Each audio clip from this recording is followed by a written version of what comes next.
Es magíster en metodología de la investigación biológica aplicada. Ha realizado numerosos cursos y seminarios sobre ecología de sistemas agrícolas y agroecología en escuelas de posgrado de las Universidades Nacionales de Mar del Plata, La Plata y de la UBA. Desde su incorporación a la Facultad de Agronomía de la UNICEN, ha desarrollado el área de agroecología como disciplina científica a través del diseño curricular y dictado de cursos de grado y posgrado, dirección de grupos y proyectos de investigación, formación de recursos humanos, transferencia de conocimientos y vinculaciones interinstitucionales. Eduardo es autor del libro Teoría Ecológica y Agroecología, Vínculos y Proyecciones, y a su vez es coautor del libro Bases agroambientales para un desarrollo sustentable del Partido Azul. Eduardo, disponés de 45 minutos. Bueno, qué vara alta nos has dejado, Fernando. Me estoy arrepintiendo un poco de verte.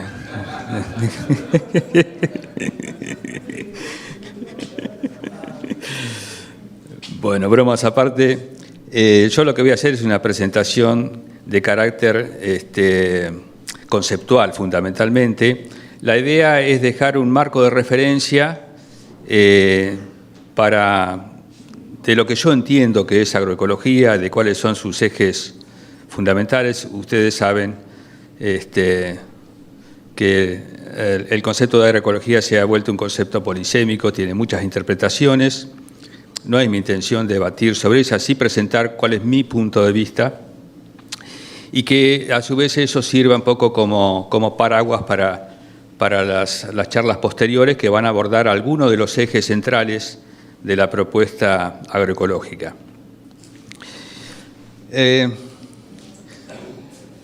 Como su nombre lo dice, agroecología es, desde mi punto de vista, una síntesis entre agronomía y ecología, ¿sí? ¿Y cómo surge? Históricamente, la ecología ha sido una ciencia que se ha encargado fundamentalmente de los ecosistemas naturales. La agronomía, por su parte, se ha dirigido a los sistemas agropecuarios, pero ambas tienen algo en común. Ambas tratan sobre las relaciones entre los seres vivos y el medio ambiente. La diferencia fundamental es que la ecología lo ha hecho históricamente con objetivos conservacionistas, mientras que la agronomía, por un lado, ha perseguido objetivos fundamentalmente produccionistas, por todas las razones que Fernando nos ha marcado previamente. El tema es que el modelo productivo que ha prevalecido desde hace unos 50, 60, 70 años, desde el inicio de la Revolución Verde, ha tenido una serie de anomalías, así como tuvo progresos importantísimos vinculados a la posibilidad de cubrir la demanda creciente de alimentos, también ha tenido una serie de anomalías en términos de la teoría de Thomas Kuhn, de progreso de las ciencias y del cambio de paradigmas, y esas anomalías son fundamentalmente de carácter ambiental, ya lo mencionó previamente Fernando. Entonces, en algún momento, cuando estas anomalías empezaron a hacerse evidentes, muchos ecólogos empezaron a mirar los sistemas agrícolas como un objeto de estudio interesante y muchos agrónomos a su vez empezaron a buscar en la ecología, en la teoría ecológica, las respuestas que no estaban encontrando dentro de la propia agronomía o del propio modelo agronómico que estaba prevaleciendo. Y entonces la integración de esos dos enfoques ¿sí? se concentra o se concreta en esta disciplina científica que es la agroecología y cuyo objeto de estudio es el agroecosistema, ¿sí? Es una síntesis entre ecosistema y sistema agrícola.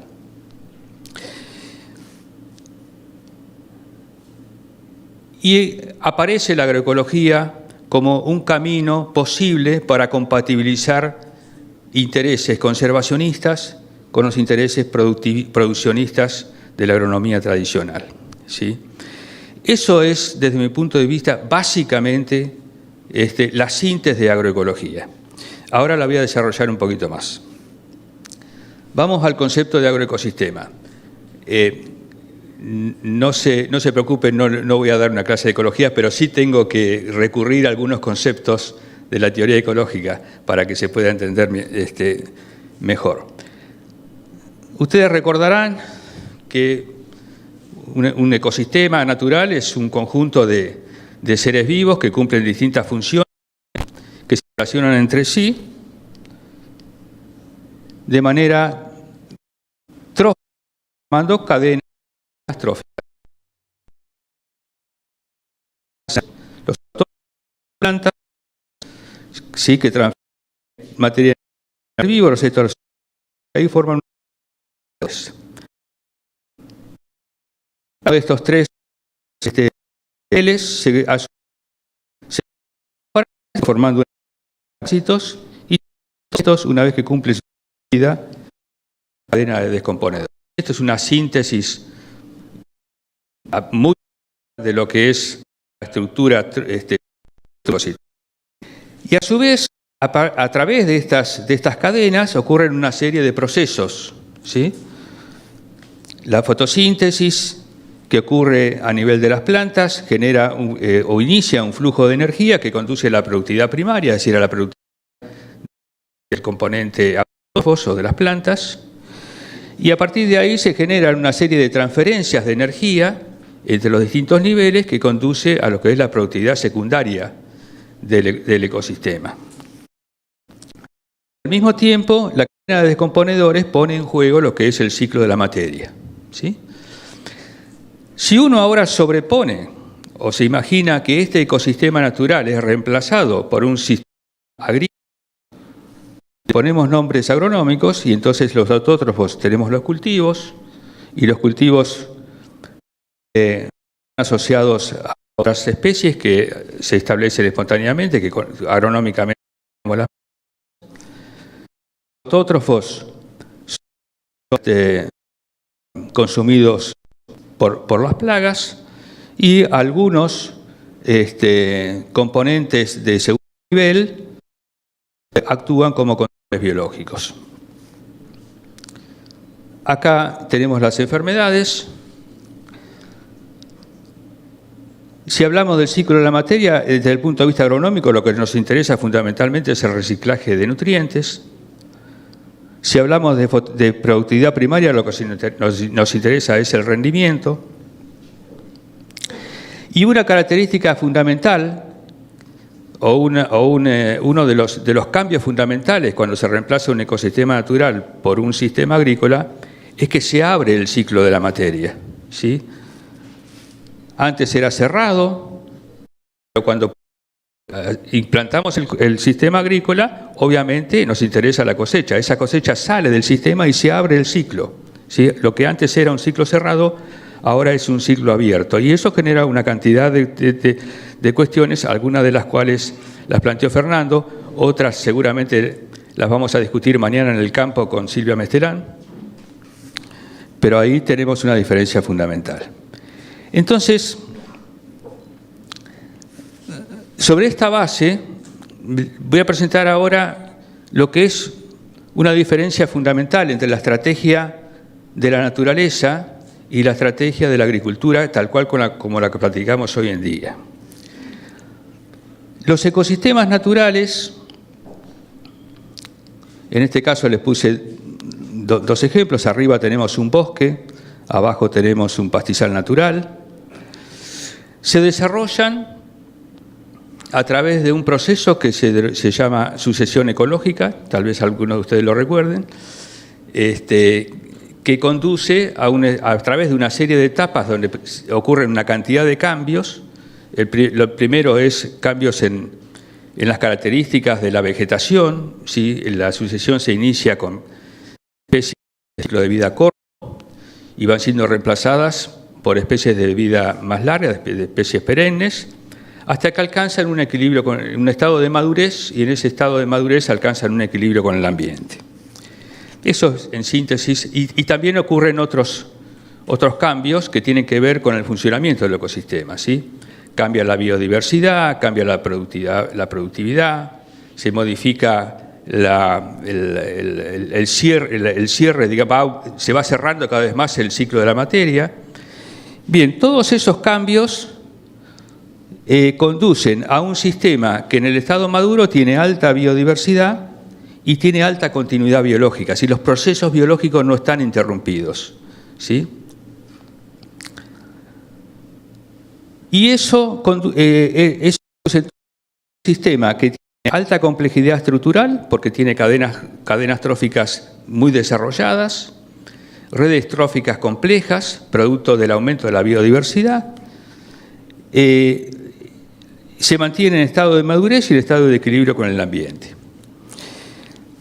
Bien, a partir de la Revolución Verde, cuando nosotros reemplazamos estos sistemas naturales que ha llevado años y a veces décadas y a veces centenares de años desarrollarse, nosotros los reemplazamos por sistemas agrícolas que están hipersimplificados y hiperhomogeneizados, ¿sí?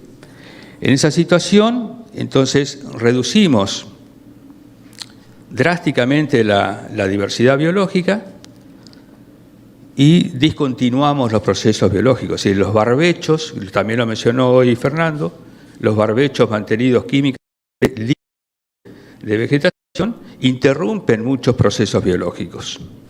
Y eso es un cambio fundamental si incorporamos la estrategia de la agricultura con la estrategia de la naturaleza. Ahora, y entonces, en esa situación, los sistemas agrícolas son sistemas que están simplificados estructuralmente y que se mantienen en estado de inmadurez y lejos del equilibrio, ¿sí? Lo que hacemos con la agricultura es un proceso opuesto al de sucesión ecológica. Si retrotraemos el sistema a los estados iniciales, que son estados y lejos. ¿Y cómo hacemos para sostenerlo? Bueno, lo sostenemos en base fundamentalmente a insumos, ¿sí? Ahora, la pregunta es, ¿qué se gana y qué se pierde con la simplificación y la uniformidad? Se gana fundamentalmente la posibilidad de canalizar la mayor parte de los recursos disponibles aéreos y edáficos hacia la especie que a nosotros nos interesa producir, ¿sí? Y con eso logramos una alta productividad. Si eliminamos el resto de las cadenas tróficas y reducimos, minimizamos las redes tróficas y canalizamos todos los recursos, y si es posible, hacia una sola población, en este caso la población cultivada. También se gana en el manejo y la ejecución de las prácticas agrícolas. Y hasta ahí venimos bárbaro. Ahora la pregunta es, ¿qué se pierde con esta tendencia a simplificar y homogeneizar los sistemas y los paisajes agrícolas? Y bueno, se pierde fundamentalmente biodiversidad, ¿sí? Cuando hablamos de biodiversidad, generalmente entendemos biodiversidad con la cantidad de especies, ¿sí? Sin embargo, el concepto de biodiversidad en la visión de Otto Solbrig, que la gente de APRESID lo conoce muy bien, es un científico argentino, un ecólogo argentino, no sé si vive actualmente, ya es una eminencia a nivel mundial. Digamos, a través de él aprendimos que la biodiversidad es algo mucho más complejo.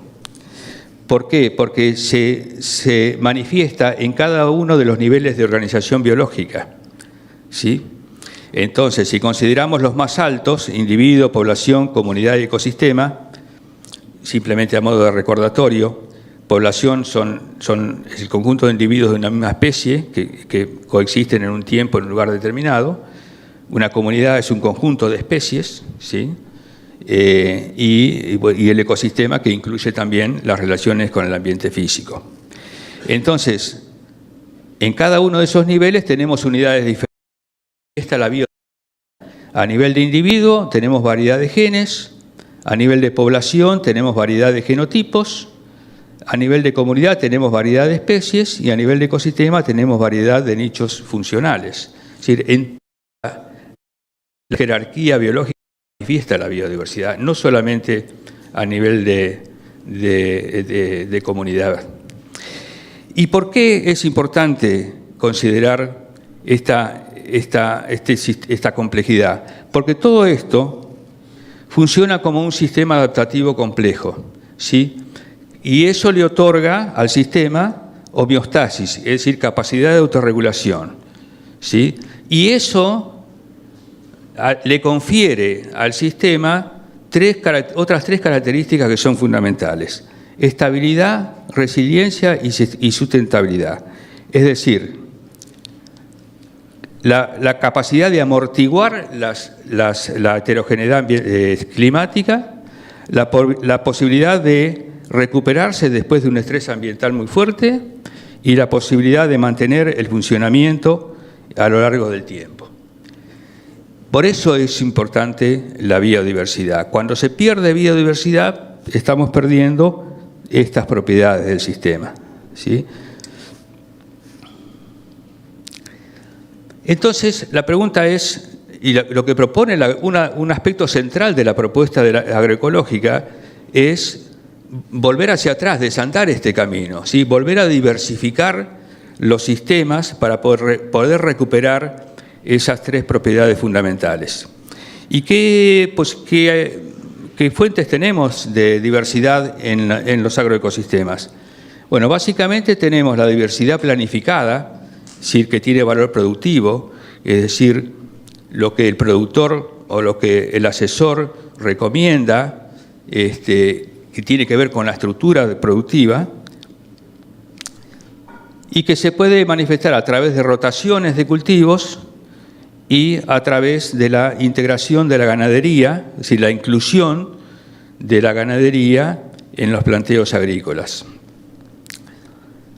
Y la otra fuente de biodiversidad o diversidad asociada tiene que ver, puede ser, es decir, es aquella diversidad que nosotros no planificamos, pero que podemos promover a través de la diversidad planificada, que son la diversidad de carácter benéfico que tiene valor funcional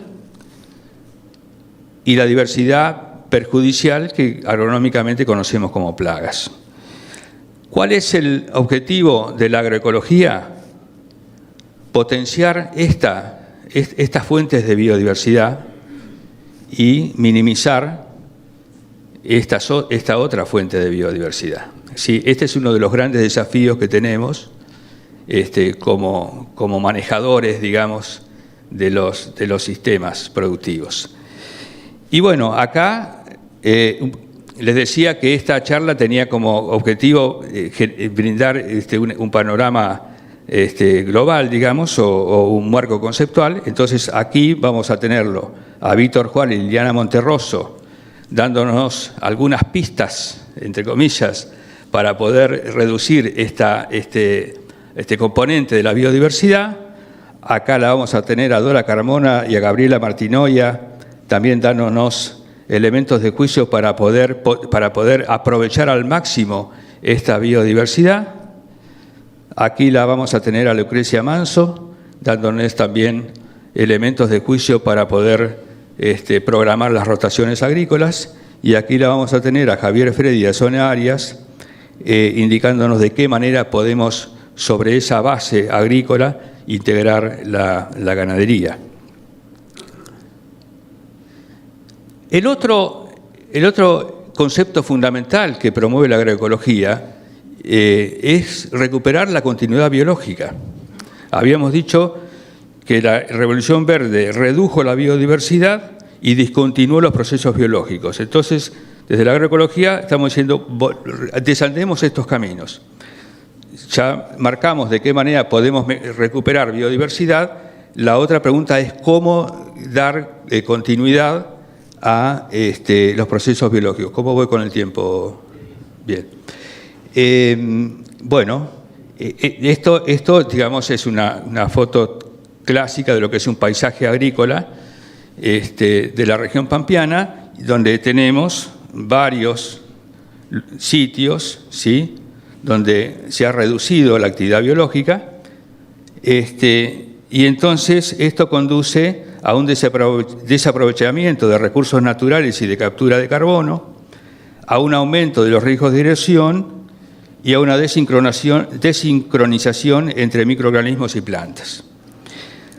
¿Cómo podemos amortiguar estos efectos?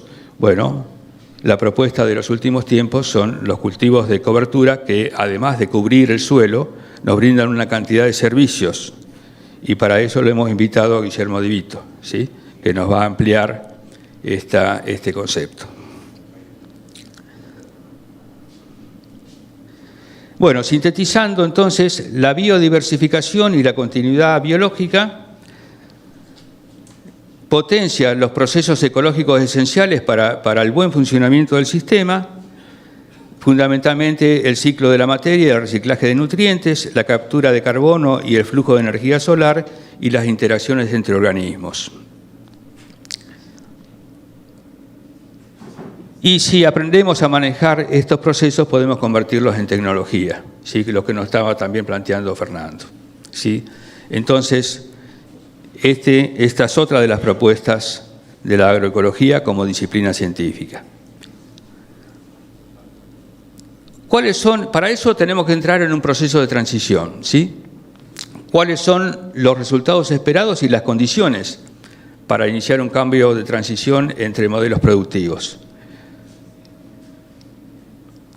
La idea, entonces, es pasar de una agricultura convencional basada fundamentalmente en tecnologías de insumos a una agricultura de base agroecológica basada fundamentalmente en tecnología de procesos, eso lo señaló también Fernando, y esperamos que en ese camino podamos reducir el uso de insumos químicos, podamos reducir los costos de producción y los riesgos financieros, podamos mejorar la condición del ambiente y podamos mejorar la calidad alimentaria. Ahora, esto no es simple, ¿sí? Esto no es simple, todos lo sabemos, y se necesita, desde mi punto de vista, y en eso difiero con muchos colegas, respetuosamente, esto no se puede hacer de un día para el otro, porque los riesgos de que fracasemos es muy alto. Se necesitan dos condiciones fundamentales. Una es tiempo. Hay que darle tiempo al sistema para que se acomode, ¿sí? No podemos reemplazar de un día para el otro insumos por procesos. El sistema se tiene que preparar y para eso necesita tiempo. Y la segunda condición es gradualidad, ¿sí? Podemos empezar por un sector del campo. No es necesariamente pasar de un sistema a otro de manera completa asumiendo todos los riesgos. Podemos empezar por un sector, un 15, un 20% del campo, hacer ahí todos los ajustes, aprender a manejar el sistema a partir de las tecnologías de procesos y una vez que tenemos todos los ajustes realizados, entonces expandir el modelo al resto del campo. Entonces, tiempo y gradualidad para mí son fundamentales si estamos convencidos de que tenemos que ir en esta dirección. Y entonces, ya finalizando, hay tres instancias claves para la transición. La primera es visualizar el sistema productivo en su contexto ecosistémico, ¿sí? Imaginarnos que debajo o subyacente o sosteniendo el sistema de producción hay un ecosistema que es mucho más amplio que el sistema mismo que nosotros diseñamos. Y entonces la segunda cuestión es reconectar el sistema con los procesos ecológicos de base. Y eso se hace con la biodiversificación y con la continuidad biológica. Y ahí sí, entonces estaremos en condiciones de iniciar un proceso de cambio de tecnologías de insumos por tecnologías de procesos. El objetivo final, entonces, es promover una agricultura más equilibrada ambiental y tecnológicamente y a partir de ello contribuir a mejorar la sustentabilidad de la producción agropecuaria. Bueno, creo que aquí termino. No sé si hay alguna pregunta. ¿Anduve bien con los tiempos, Fabián? Bien. Bueno, gracias. Muchas gracias, Eduardo. Bueno. Nos dejaste bien parados con el tiempo, que veníamos un poquito atrasados. Ahora sí tenemos espacio para consultas, dudas, reflexiones, comentarios. De a uno. Ahí. Bueno.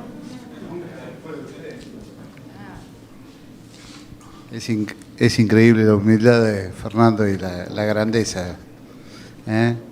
Dar lugar a los alumnos. Eduardo, un gusto reencontrarte. Y tal vez la pregunta va para ambos. Como hombres de ciencia, ante la búsqueda de este equilibrio,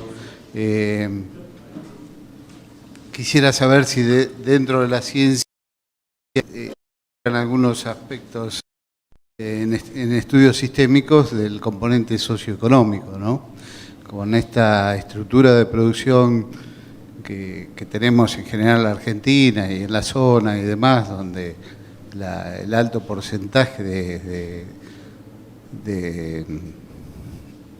tenencia de la tierra, digamos, nos juega bastante en contra en estos procesos transicionales, ¿no?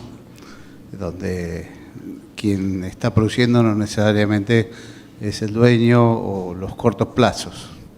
Precisamente cuando vos planteás la gradualidad y el tiempo. No sé si la ciencia hoy global en esto lo está contemplando, hay gente que lo esté estudiando en forma menos que inmediata, digamos. ¿Se entiende la pregunta? Creo que sí. Históricamente, cuando uno aborda el tema de sustentabilidad, siempre se habló de tres dimensiones, ¿no? La dimensión ambiental, la dimensión social y la dimensión económica. Y yo siempre agregué que hay una cuarta dimensión, que sin la cual esas tres dimensiones no se pueden cumplir, que es la dimensión política. Si no hay políticas que promuevan, que faciliten el cambio de modelo, que en el esfuerzo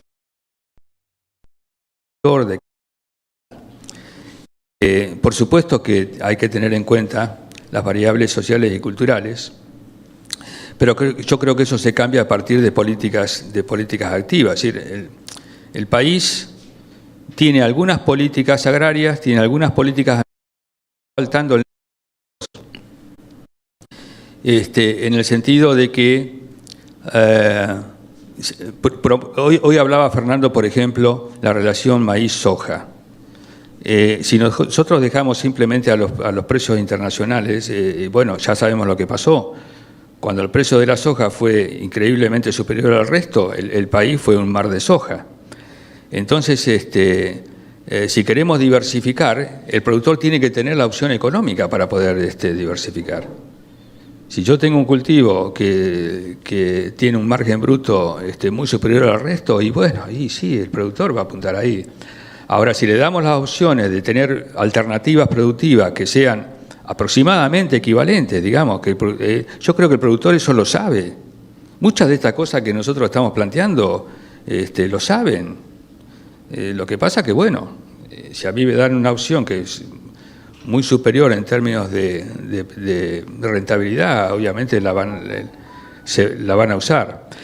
Por eso yo creo que se necesita que estos conceptos lleguen a quienes deciden las políticas agrarias y ambientales de nuestro país. Porque hay que generar las condiciones para que se pueda producir el cambio. No sé si iba por ahí tu pregunta.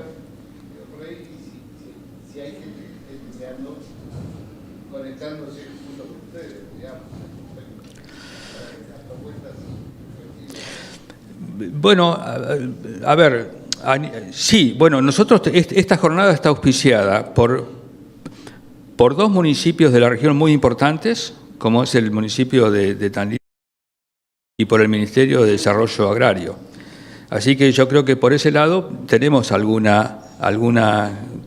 caminito ahí como para, si por lo menos a esos niveles se está entendiendo de tratar temáticas, a lo mejor tenemos alguna esperanza.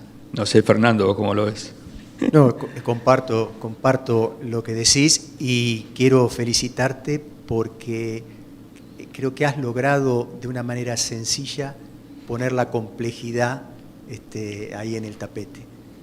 Realmente me encantó la sencillez y a su vez la profundidad.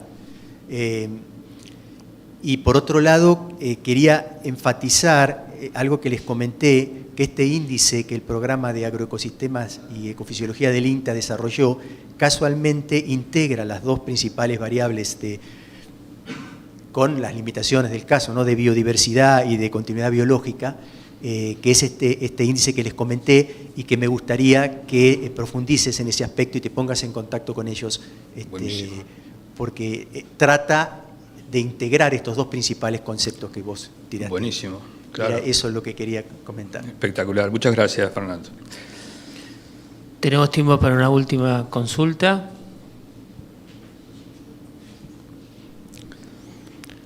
Bueno. Fuiste muy claro, Eduardo. Agradecemos entonces nuevamente, Eduardo.